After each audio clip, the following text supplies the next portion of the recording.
Welcome to Renu talks. In case మీరు కనుక నా ఛానల్ని ఫస్ట్ టైం విజిట్ చేసినట్లయితే please subscribe to my channel and subscription button పక్కన బెల్ ఐకాన్ ఉంటుంది. Please activate that bell icon so that ఫర్దర్గా నేను ఎలాంటి వీడియోస్ పెట్టినా కూడా మీకు వెంటనే నోటిఫికేషన్ వస్తుంది. సో ఈరోజు నేను ఈ వీడియోలో చూపించాలనుకుంటుంది కిచెన్ గార్డెనింగ్. సో గార్డెనింగ్లో నాకు ఎలాంటి ఎక్స్పీరియన్స్ లేదు, కాకపోతే లాక్డౌన్ స్టార్ట్ అయిన తర్వాత నాకు మా హస్బెండ్ కూడా ఇద్దరికి మొక్కలు పెంచుదామని ఒక చిన్న ఐడియా వచ్చి so we started only after lockdown మాట. సో అరౌండ్ March 20th తర్వాత కొన్ని సీడ్స్ అవి తీసుకొచ్చి కిచెన్ గార్డెనింగ్ స్టార్ట్ చేశాము.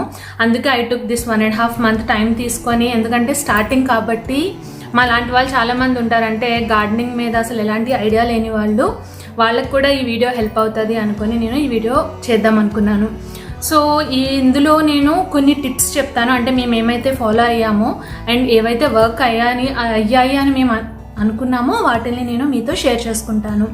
అండ్ ఇందులో కొన్ని వెజిటేబుల్స్ ఉన్నాయి అండ్ ఆల్సో కొంచెం ఇటాలియన్ హర్బ్స్ లాంటివి కూడా ఉన్నాయి అండ్ కొన్ని ఫ్లవరింగ్ ప్లాంట్స్ కూడా ఉన్నాయి. ఇన్ కేస్ మీరు నా బాల్కనీ మేకోవర్ వీడియో చూసి ఉన్నట్లయితే అందులో కొన్ని ప్లాంట్స్ నేను ఆల్రెడీ మీకు చూపించాను, అంటే డిస్క్రైబ్ చేయలేదు కానీ జస్ట్ అందులో మీరు చూడొచ్చు కొన్ని. అండ్ అవి కాకుండా ఇండోర్ ప్లాంట్స్ లాగా, అంటే కిచెన్కి రిలేటెడ్ మిర్చి, బెసిలికమ్ ఇలాంటి కొన్ని ప్లాంట్స్ని కూడా మేము పెంచాము. అయితే అంతకన్నా ఇంట్రెస్టింగ్ ఏంటి అంటే హైడ్రోపోనిక్ మెథడ్. నాకు తెలిసి ఆల్మోస్ట్ ఇండియాలో ప్రతి ఒక్కళ్ళకి ఈ పాటికి, ఎందుకంటే ఇది it's more trending now, so అందరికీ తెలిసే ఉంటుంది హైడ్రోపోనిక్ మెథడ్ అంటే.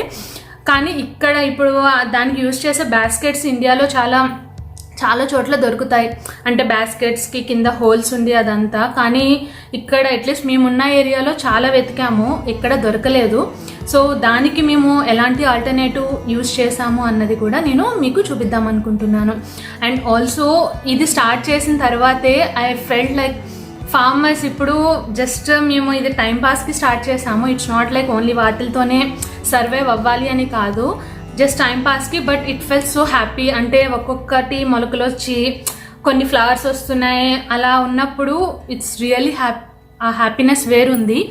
కానీ ఫార్మర్స్ ఓన్లీ వాళ్ళ సర్వైవల్ బేసిస్ మీద, అంటే ఎండ ఎక్కువ వస్తే చనిపోతాయి, తక్కువ వస్తే చనిపోతాయి, అండ్ వర్షం లేకపోయినా they are many factors effecting the crops. So వాళ్ళ వాల్యూ కూడా చాలా ఎక్కువ తెలిసింది, ఎందుకంటే ప్రతి ఒక నేను మీకు చూపిస్తాను మేము ఏమేమి పెంచాము అన్నది. కానీ దీనికి ఇంత కేర్ తీసుకోవాల్సి వస్తుంది అంటే ఫర్ అంత పెద్ద క్రాప్స్కి ఇంకెంత కేర్ తీసుకోవాల్సి వస్తుంది. అండ్ గవర్నమెంట్స్ నుంచి వాళ్ళకి వెళ్ళే హెల్ప్ సరిపోతుందా లేదా అన్నది కూడా రియల్లీ ఆలోచించాల్సిన విషయం. So we all have to respect hour farmers. Really అదైతే నేను చాలా బాగా నేర్చుకున్నాను. సో ఇంకెందుకు ఆలస్యం, సో వెంటనే నేను మా కిచెన్ గార్డెన్ని మీకు ఇంట్రడ్యూస్ చేస్తాను. Let's get started. ఇవన్నీ కూడా నేను కిచెన్ గార్డెన్కి యూజ్ చేసిన సీడ్స్ కలెక్షన్. సో ప్రతి సీడ్ ప్యాకెట్ వెనకాల కూడా ఆ స్పెసిఫిక్ ప్లాంట్ని ఎలా పెంచాలి, ఎంత వాటర్ వేయాలి, ఎన్ని డేస్ పడుతుంది ఈచ్ ప్లాంట్ మొలకలు రావడానికి అన్నది చాలా క్లియర్గా మెన్షన్ చేశారు. అండ్ ఇది mint. So hydroponic method use చేసి ఇది పెంచాను. అండ్ జస్ట్ నేను స్టార్ట్ చేసినప్పుడు ఒక 4 leavesతో మాత్రమే ఉంది. నేను I share the pics with you. ఇప్పుడైతే పైన అండ్ కింద అండర్ వాటర్లో కూడా చాలా సబ్ బ్రాంచెస్ వచ్చినాయి అండ్ ప్రతి దానికి మంచిగా లీవ్స్ కూడా వస్తున్నాయి. And it's very easy. And ఇది మెంతి అండ్ కొరియాండర్. సో రెండు కూడా ఒకే రోజున స్టార్ట్ చేశాను, కాకపోతే కొరియాండర్ చాలా స్లోగా పెరుగుతుంది. మెంతి అయితే వితిన్ 10-15 daysలో కంప్లీట్ గ్రోత్ వచ్చేసింది. వీడియో చేయడానికి కూడా మెయిన్ రీజన్ అయితే మెంతిని హార్వెస్ట్ చేద్దాం అనుకుంటున్నాను, సో అందుకని ఇంకా వీడియో స్టార్ట్ చేశాను. దీన్ని కూడా ఎలా చేయాలో నేను మీకు ఈ వీడియోలో చూపిస్తాను.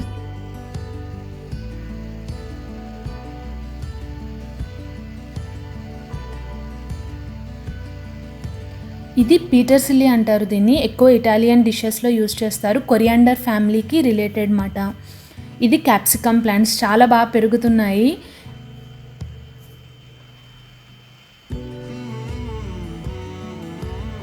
ఇది స్పినాచ్. నా బాల్కనీ మేకోవర్ దాంట్లో చాలా అప్పుడప్పుడే వస్తూ ఉన్నాయి, ఇప్పుడైతే చాలా మంచిగా పెద్ద ఆకులు వచ్చినాయి.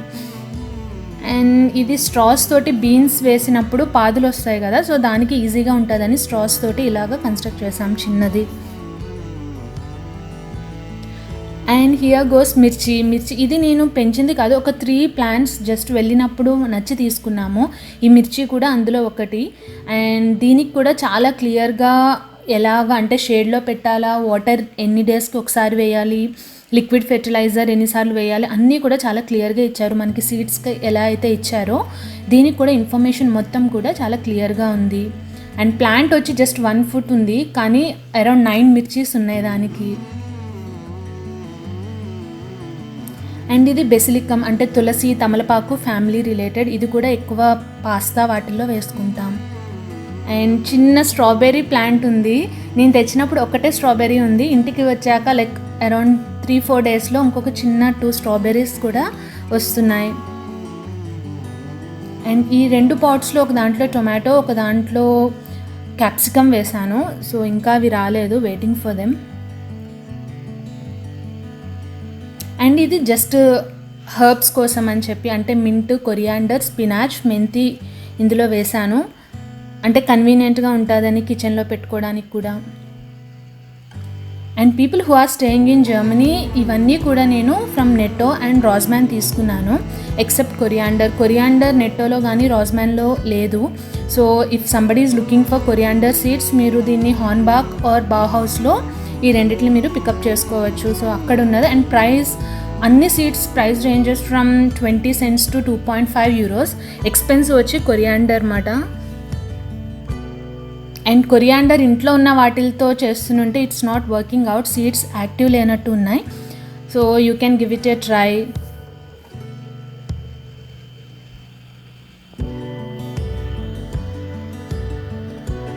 సో ఈ కిచెన్ గార్డెనింగ్ రిలేటెడ్ నేను ఒక 4 tips మీకు చెప్దాం అనుకుంటున్నాను. ఫస్ట్ వచ్చేసి వాటరింగ్ ప్లాంట్స్ అన్నమాట. ప్లాంట్స్కి మించిన అంటే దానికి కావాల్సిన దానికన్నా ఎక్కువ వాటర్ వేయొద్దు.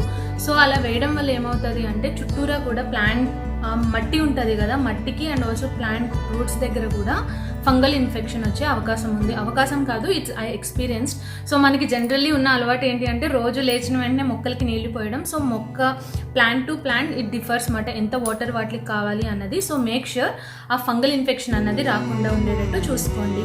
అండ్ రెండోది వచ్చేసి మెయింటెనెన్స్ ఆఫ్ టెంపరేచర్ అన్నది చాలా ఇంపార్టెంట్ మొక్కలకి, especially for the people India బయట ఉన్న వాళ్ళు, లైక్ చలి ప్రదేశంలో ఉన్న వాళ్ళు, లైక్ మేముండే జర్మనీ కానీ యూఎస్ కానీ ఎక్కడైనా కూడా టెంపరేచర్ చాలా ఫ్లక్చువేట్ అవుతూ ఉంటుంది. సో ప్లాంట్స్కి ఒకలాంటి షాక్కి గురవుతాయి అన్నమాట.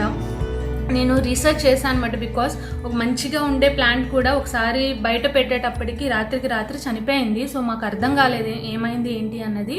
సో రీసెర్చ్ చేసినప్పుడు తెలిసింది ఏంటి అంటే, సో మొక్కలు జస్ట్ మనం సీడ్లింగ్ చేసినప్పుడు ఇండోర్లోనే ఉంచాలి. ఒకసారి స్ప్రౌట్స్ అంటే మొలకలు వచ్చి చిన్న చిన్న మొక్కలుగా వచ్చినప్పుడు వాటిని బయట నుంచి తీసుకెళ్ళి డైరెక్ట్ సన్లైట్ కాదు షేడ్లో ఉంచాలి అన్నమాట. సో ఒక 1 week to 10 days అలా ఉంచితే they will adapt to the sunlight. And then plant బిహేవియర్ని బట్టి వెదర్ ఆ ప్లాంట్ ఎట్లాగా ఉంటుంది, బాగానే ఉంటుందా, సస్టైన్ అవుతుందా అన్న దాన్ని బట్టి మనం డైరెక్ట్ సన్లైట్లో పెట్టాలా లేకపోతే ఇంకొంచెం టైమ్స్ షేడ్లోనే ఉంచాలా అన్నది డిసైడ్ చేసుకోవాలి.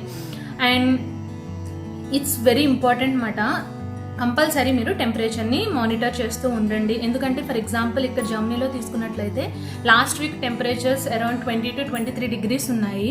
సో మొక్కలన్నింటినీ మంచిగా ఆల్రెడీ షేడ్లో ఉంచి అడాప్ట్ అయ్యి మంచిగా ఉన్నాయి, కానీ ఈ వీక్ అంతా కూడా బిలో 15 degrees ఉంది. సో అలాంటి టైంలో ఇంకా అలానే ఉంచామనుకోండి, ఈ 10 degrees 5 degrees టెంపరేచర్ ఫ్లక్చువేషన్ని ఆ ప్లాంట్స్ తీసుకోలేవు అన్నమాట. సో అలా ఉన్నప్పుడు జస్ట్ బ్రింగ్ దెమ్ ఇన్సైడ్, లోపల వచ్చి మళ్ళీ టెంపరేచర్ న్యూట్రల్ అయ్యాక మళ్ళీ బయట పెట్టుకోండి. అండ్ థర్డ్ వన్ వచ్చేసి ఈ ప్లాంట్స్ పెంచుతున్నప్పుడు కంపల్సరీ లైక్ డెఫినెట్గా ఫ్లైస్, బగ్స్ లేదు అంటే పెస్ ఇలాంటివి చిన్నవి వస్తూ ఉంటాయి. ఫ్లైస్ అలాంటివి అనుకోండి కంటికి కనిపిస్తాయి కాబట్టి సంహౌ మనం వాటిని చంపగలము. కానీ ఈ బగ్స్ ఏవైతే ఉన్నాయో అవి చాలా మైక్రో లెవెల్లో ఉంటాయి కాబట్టి we have to take care of them. ఎందుకంటే ఇవి మొక్కలన్నీ లోపల ఉంచుతున్నామో ఓన్లీ మొక్కలకే కాదు మనకి కూడా అది నాట్ హెల్దీ. 2 weeksకో మీరు ఆ మొక్కని బట్టి కంపల్సరీ ఈ ఆర్గానిక్ ఫెర్టిలైజర్ని స్ప్రే చేయడానికి ట్రై చేయండి. అండ్ ఫోర్త్ వన్ వచ్చేసి హైడ్రోపోనిక్ మెథడ్ ఫాలో అయ్యే వాళ్ళు వాటర్ని మాత్రం కంపల్సరీ మనం ఎవ్రీ 3-4 డేస్కి అలాగా బేస్డ్ ఆన్ లైక్ మీరు ఎక్కువ సీడ్స్ వేసి ఎక్కువ పెంచుతున్నారు అంటే 2 డేస్కి మార్చవచ్చు. లేదు అంటే అట్లీస్ట్ మినిమం 3 to 4 డేస్కి అయినా కూడా వాటర్ కంపల్సరీ చేంజ్ చేయాలి. ఎందుకంటే కంప్లీట్గా మొక్కలు పెరిగేదే వాటర్ బేస్డ్ మీద కాబట్టి we have to take care of water. So ఈ 4 టిప్స్ మీరు కంపల్సరీ ఫాలో అవ్వండి. అండ్ ఏమన్నా చిన్నవి ఆకులు అలాంటివి పాడైతే ఎప్పటికప్పుడు ట్రిమ్ చేసుకుంటూ కూడా ఉండండి. ఈ టిప్స్ కనుక మనం ఫాలో అయితే కంపల్సరీ మొక్కలు ఖచ్చితంగా బాగా పెరుగుతాయి. అండ్ మిగతావన్నీ ఇప్పుడు హైడ్రోపోనిక్ మెథడ్తో ఎలా చేయాలి అన్నదైతే అంటే ధనియా, మెంతి అండ్ మింట్ ఈ 3 కూడా నేను హైడ్రోపోనిక్ మెథడ్తో ఎలా చేశానో మీకు వెంటనే చూపిస్తాను. మిగతా అన్ని సీడ్లింగ్ ద్వారా చేసినవన్నీ కూడా వెరీ ఈజీ. మేమైతే ప్యాకెట్ వెనకాల ఏమైతే ఉన్నాయో సేమ్ అదే ఫాలో అయ్యాము. అలా ఫాలో అయితే కంపల్సరీ మంచిగానే వస్తాయన్నమాట. కానీ please take care of these 4 steps. So ఇంకెందుకు ఆలస్యం, సో ఇమ్మీడియట్గా మనం హైడ్రోపోనిక్ మెథడ్తో ఎలా చేయాలో వాటిని చూద్దాం. చలో. సో మనం ఫస్ట్ చూస్తుంది మింట్ పుదీనాని ఎలాగ పెంచుకోవాలి. ఇందాక మీకు వీడియోలో చూపించా కదా, సో అది ఎలాగ చేశాను అన్నది చూపిస్తున్నాను. సో ఇది ఏషియన్ మార్కెట్ నుంచి తీసుకొచ్చిన పుదీనా. ఉన్న వాటిల్లో కొంచెం లేతగా ఉన్నవి ఒక 4 స్టెమ్స్. నేను ఫస్ట్ టైం చేస్తున్నా కాబట్టి జస్ట్ 4 స్టెమ్స్ తీసుకున్నాను. సో మీరు ప్రతి స్టెమ్కి కూడా కింద నుంచి అబౌట్ 1/2 ఇంచ్ to 1 ఇంచ్ వరకు మనం కట్ చేసుకోవాలి ఈ వీడియోలో చూపిస్తున్నట్టు. దెన్ ప్రతి నాట్ దగ్గర ఉన్న లీవ్స్ అన్నిటిని కూడా మనము తుంపేసుకుందాం, అంటే తెంపేసి అక్కడి నుంచి మనకి కొత్త రూట్స్ వస్తాయన్నమాట. జస్ట్ పైన ఒక 4 to 5 లీవ్స్ మాత్రమే ఉంచుకొని మిగతా అన్నీ కూడా తీసేద్దాం. సో ఇలా చేసుకున్నాక మీ దగ్గర ఏదైనా empty water bottle or waste water bottles ఏమన్నా ఉంటే అందులో కంప్లీట్గా ఫుల్ వాటర్ నింపుకొని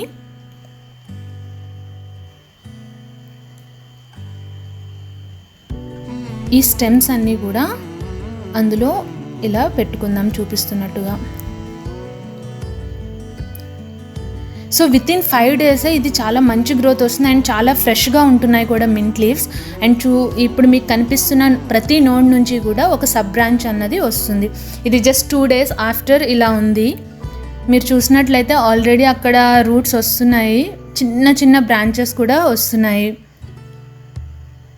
జస్ట్ 2 daysలో. అండ్ స్టార్టింగ్ చూపించింది 10 daysకి అంత పొడుగు అండ్ కింద నుంచి సబ్ బ్రాంచెస్ కూడా అండర్ వాటర్లో చాలా బాగా వచ్చినాయి. సో మీరు కూడా ఇది తప్పకుండా ట్రై చేయండి, especially people who are staying outside India. ఇది చాలా యూజ్ఫుల్. And second, coriander. కొత్తిమీరని నేను ఇంట్లో ఉన్న ధనియా సీడ్స్తో కూడా ట్రై చేశాను కానీ వర్కౌట్ అవ్వలేదు. సో అందుకని ఇంకా బయట నుంచి తీసుకొచ్చామన్నమాట. ముందుగా కొన్ని కొరియాండర్ సీడ్స్ తీసుకొని ఒక టిష్యూలో ఇలా పెట్టుకొని చాలా జెంటిల్గా అంటే స్లోగా జస్ట్ ఒక్క కొరియాండర్ ధనియా 2 ముక్కలు అయ్యేటట్టు మనం చూసుకోవాలి. సో ఒకసారి అలా అంతా మంచిగా లోపల ఉన్న సీడ్ హర్ట్ అవ్వకుండా చూసుకోండి, జస్ట్ పైన షెల్ మాత్రమే పగిలేటట్టు చూసుకోవాలి. సో ఇప్పుడు ఇవన్నిటిని కూడా వాటర్లో వేసుకొని నానబెట్టుకుందాం జస్ట్ ఫర్ 2 hours.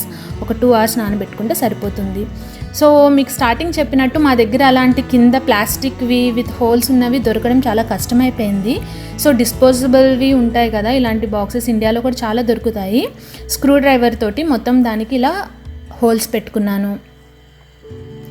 ఇప్పుడు నేను ఒక చిన్న కంటైనర్ తీసుకున్నా, సో అందులో దీన్ని ఫిట్ చేయడానికి. సో నాకు అరౌండ్ 2 కంటైనర్స్ పట్టేటట్టు కావాలి కాబట్టి నేను ఈ సైజులో తీసుకున్నా. ఇప్పుడు దీన్ని కంప్లీట్గా కంప్లీట్ కాదు అరౌండ్ 1/2 వాటర్ తోటి నింపుకోవాలి. అంటే బేస్ ఈ బాక్స్ బేస్ ఏదైతే ఉందో అది వాటర్కి టచ్ అవ్వకూడదు, కానీ ఒక్కసారి రూట్స్ హోల్స్లోంచి బయటకు వస్తే టచ్ అయ్యేటట్టు ఉండాలి. అంటే చాలా దగ్గరగా వాటర్ వేసుకోవాలి అన్నమాట. ఇప్పుడు దాంట్లో ఒక పల్చని టిష్యూ వేసుకొని ఆల్రెడీ నానబెట్టుకున్న ధనియాలన్నీ కూడా వేసుకుందాం.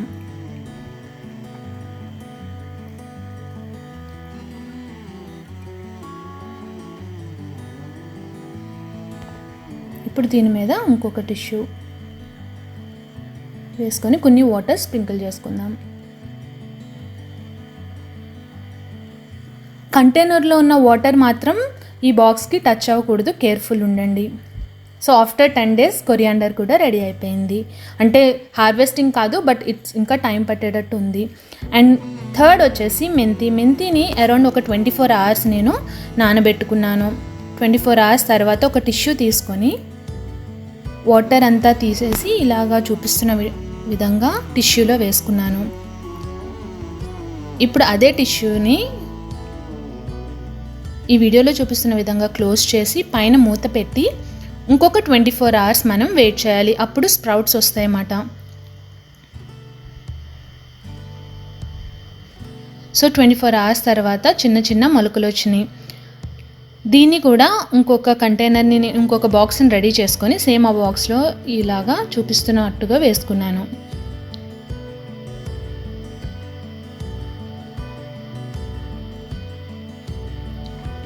సో ఇందాక కంటైనర్లో ఇంకొక బాక్స్కి ప్లేస్ ఉంది కదా, సో దాని ప్లేస్లో మెంతిని పెట్టాను అనమాట. అండ్ జస్ట్ 4-5 daysలోనే మెంతి ఇంత బాగా పెరిగింది. సో మీతో చెప్పా కదా, జస్ట్ ఆ రూట్స్ ఆ హోల్స్లోంచి బయటకు వచ్చిన వెంటనే టచ్ అయ్యేటట్టు ఉండాలి. అండ్ 4-5 daysకి మెంతి అంత పెరిగితే ఇప్పుడే ఇక్కడ స్ప్రౌట్స్ వస్తున్నాయి కొరియాండర్కి. ఈ టిప్స్ ఫాలో అవుతూ మీరు కూడా గార్డెనింగ్ స్టార్ట్ చేస్తారని అనుకుంటున్నాను. ఇట్స్ వెరీ సింపుల్, కాకపోతే చాలా కేర్ఫుల్గా ఉండాలి. That's the only thing. అంటే చిన్న చిన్న వాటిల్ని కూడా మనం కేర్ఫుల్గా అంతా కరెక్ట్ వెళ్తుందా లేదా అని చూసుకోవాలి అంతే. సో నాకు తెలిసిన ఇన్ఫర్మేషన్ అండ్ నేను రీసెర్చ్ చేసినప్పుడు తెలిసిన ఇన్ఫర్మేషన్ అంతా కూడా నేను మీ అందరితో షేర్ చేసుకుందామని చెప్పి ఈ వీడియో చేశాను. ఇన్ కేస్ మీకు కూడా ఇంకా ఎక్కువ ఏమన్నా టిప్స్ కానీ లేదు గార్డెనింగ్ రిలేటెడ్ ఎలాంటి విషయాలు తెలిసినా కూడా please feel free to comment in the comment section. ఈ వీడియో కనుక మీకు నచ్చినట్లయితే please like, share and subscribe and also comment. So first time ఈ ఛానల్ చూసిన వాళ్ళైతే కంపల్సరీ మీరు సబ్స్క్రైబ్ చేసుకోండి అండ్ ఆల్సో బెల్ ఐకాన్ని కంపల్సరీగా క్లిక్ చేయండి. సో దట్ ఫర్దర్గా ఎలాంటి వీడియోస్ నేను అప్లోడ్ చేసినా మీకు నోటిఫికేషన్స్ వెంటనే వస్తాయి.